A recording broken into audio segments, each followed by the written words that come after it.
guys, welcome back to my channel. If you're new here, my name is Anna and I make New York City based adventure videos spiked with love and positivity. This week we are still not back in New York, we are in Prague. Right now I'm touring Prague Castle, and in this video I'll show you some highlights from my trip. So let's get going. Welcome to Prague, the city of 1,000 spires. In part 1 of this Top 12 Must-See Sites in Prague video, we'll visit 6 awesome places.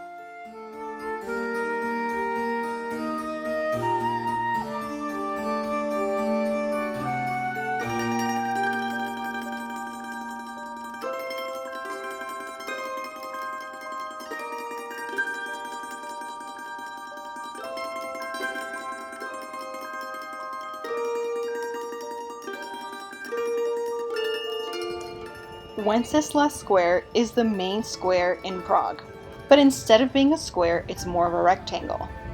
On either side of this boulevard, there are shops, restaurants, and hotels. This boulevard is located in Prague's new town. Back in the day, it used to be a horse market, originally used for trading horses. You could also buy other products, and these markets were here until 1877. The current name refers to the most important Czech patron saint, who was the Duke of Bohemia, called St. Wenceslas. The statue of St. Wenceslas was completed in 1913 near the top of the square. This square was created during the founding of the new town by Charles IV in 1348. Today, it's a cultural and business center. Many historical events have taken place here, such as demonstrations, celebrations, and other large gatherings. As you walk along the boulevard, you'll find theaters, banks, hotels, many restaurants, and shops. You'll also be able to get massages at the spas and get this foot treatment where fish eat off the dead skin cells on your feet. Since this is one of the oldest squares in Prague, every building is different. It's worth admiring the various architectural styles. At the top of Wenceslas Square is the National Museum. It was built in 1890. From the top steps of the National Museum, you can look down over Wenceslas Square. To the right of the National Museum is this small park. Now let's head over to Republic Square. In Republic Square, you'll find the Municipal House and the Powder Gate Tower. Republic Square is located between the old and new towns. Sitting on the site of the former Royal Court Palace, the Municipal House is an Art Nouveau building from 1911. The facade is decorated with statues and stuccos. There is also a large semicircular mosaic on top of the main entrance. Back in the day, the coronation procession traditionally started here. The ground floor of the municipal building is host to a French and Czech restaurant. Inside, there are reception rooms and concert halls. The largest concert hall in Prague is located here. 2 important historic events took place in this building. In 1918, the proclamation of the independence of Czechoslovakia took place in one of its halls. Then, in 1989, the future president of the Democratic Czech Republic, Václav Havel, first met with the representatives of the communist regime, which would soon fall. Inside the concert hall, near the Powder Tower, guided tours of the building are available.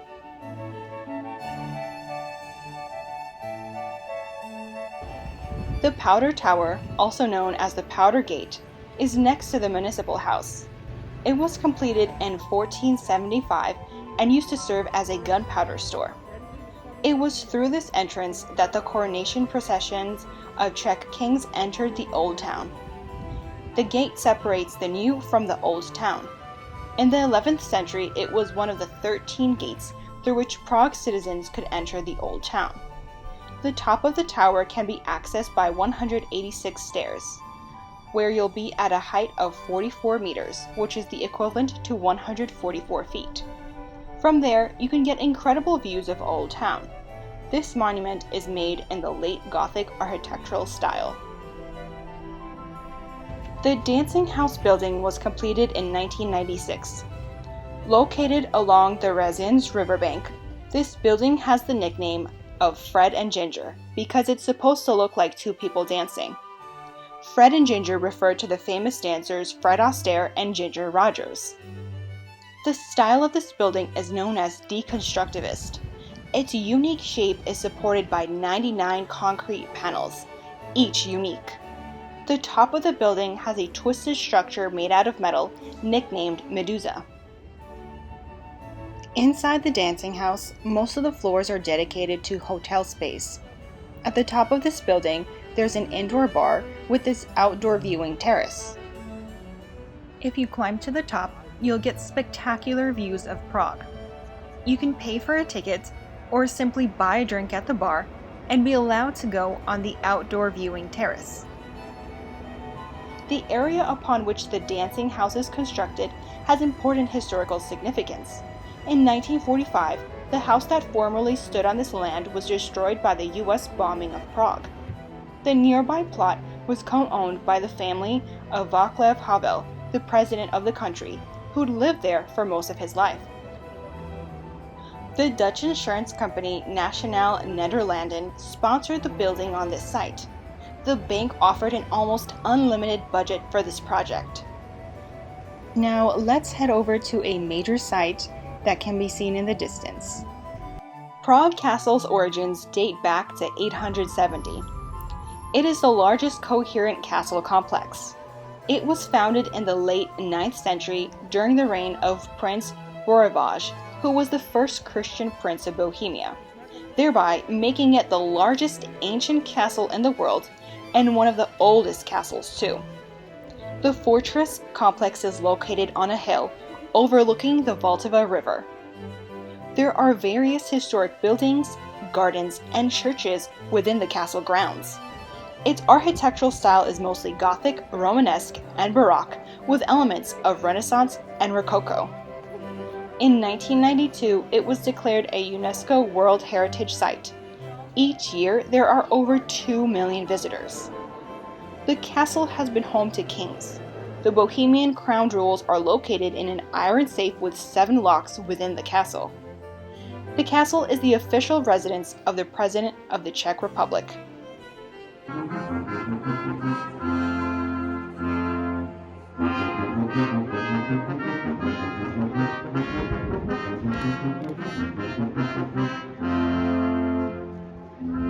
St.Vitus Cathedral is a huge Gothic masterpiece. It was also called the Prague Castle Church. The 2 towers on the western facade are 82 meters tall. There are 14 statues of saints and of the modern builders of the cathedral. The bronze doors illustrate the history of the building of the cathedral. It was meant to be the main church of the castle and also the spiritual center of the Czech Republic. St. Vitus was the defender of the Holy Roman Empire and the patron saint of Bohemia. The height of the main vaulting is 33 meters.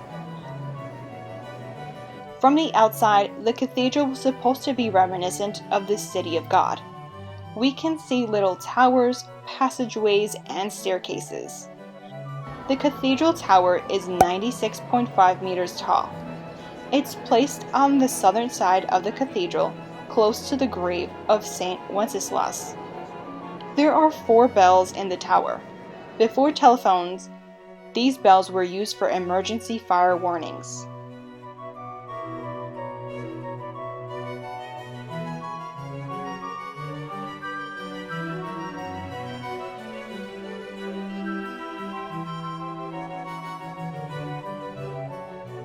The Basilica of St.George is one of the main churches at Prague Castle. It's one of the oldest churches in the Czech Republic and has a Romanesque architecture with Baroque elements.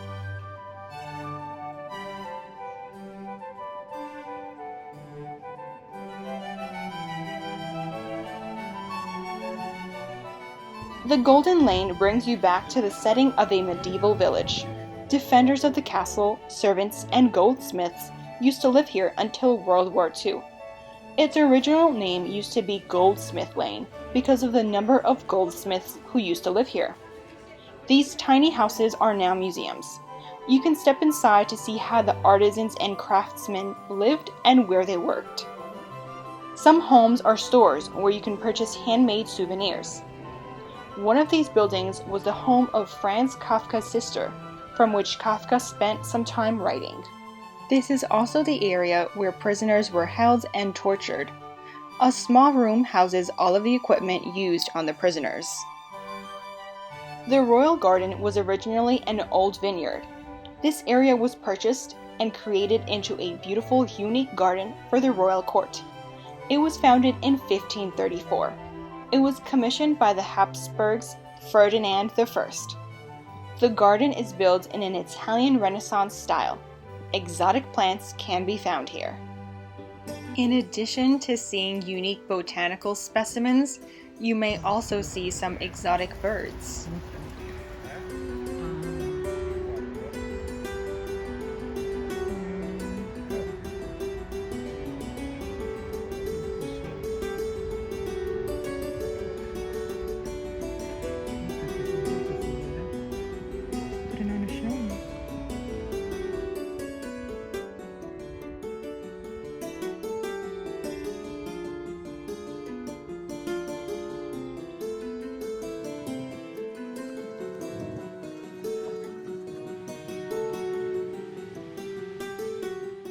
It's time to head over to the next destination, Old Town Square. The Old Town Square is the most significant square in the historical center of Prague. It's also the oldest, since it was founded in the 12th century. It used to be a marketplace due to its location between trade routes. There were bakers, potters, craftsmen, fruit and vegetable stalls, food stalls, and it was the location where imported cloth could be bought. Throughout the centuries, the square has had different names. The oldest name was the Great Square. Then came the name Old Marketplace. Then it was called the Market Square, or Old Town Market Square. Finally, it was called the Old Town Place and Big Square. Since 1895, the current name of Old Town Square has remained. Royal coronation processions moved through the square, but it was also the place of executions, festivals, and gatherings. Today, Christmas and Easter markets take place here. The square was declared a National Cultural Monument in 1962. The Jan Hus Monument was unveiled at the center of the square in 1915. It's made of stone and bronze. The Martyr Hus is above a burning stake, looking towards the main church of the Virgin Mary in front of Tin Church. We'll speak more about the Church of Our Lady before Tin in next week's video. While you're in Old Town Square, spend some time visiting the Astronomical Clock. The Astronomical Clock is located in Old Town Square on the Town Hall Tower. It was placed here in 1410. It's the oldest working astronomical clock in the world, being just over 600 years old. This medieval tower clock strikes every hour, thereby causing a procession of Jesus and his 12 apostles to start. The apostles can be seen above the clock. Other figures around the astronomical clock start moving as well. These 4 figures represent vanity, greed, death, and lust. It was created by 2 men, one a mathematics and astronomy professor and the other a clockmaker. There are 3 main rings on the clock's face. Starting from the outermost, there are gold numerals reflecting an older form of time which measures the day starting at sunset. Back then, people used to keep time based on the amount of daylight hours, which was split into 12 equal parts. Then, the colorful middle ring shows a 24-hour clock in Roman numerals, repeated twice. The colors indicate daytime, nighttime, when the sun rises, and geographical information. There's also a zodiac ring that sits on top of the clock face. The dial with the sun on its tip shows the location of the sun, while the dial with the moon on its tip shows the changing phases of the moon. The final dial with a small star on its tip helps astronomers predict what the sky would look like that night.